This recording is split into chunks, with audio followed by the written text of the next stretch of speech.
On January 4th, 2012, an anonymous user known as 3301 posted a single image on 4chan, challenging the internet to uncover a hidden message. What started as a puzzle quickly became one of the most mysterious scavenger hunts ever.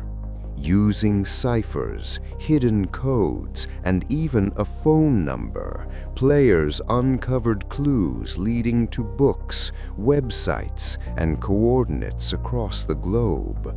Only the fastest and smartest were invited to the final stage. Each puzzle grew more complex, involving secret messages, runes, and deep websites.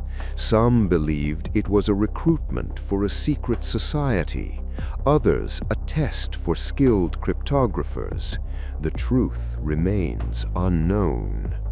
The third puzzle introduced a mysterious book called Liber Primus, written mostly in runes, filled with cryptic codes and philosophical ideas.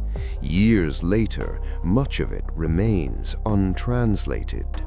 Cicada 3301 vanished without a trace in 2017, leaving behind an unsolved legend. Was it a recruitment, a game, or something darker? No one knows, and that is the enduring mystery of Cicada 3301.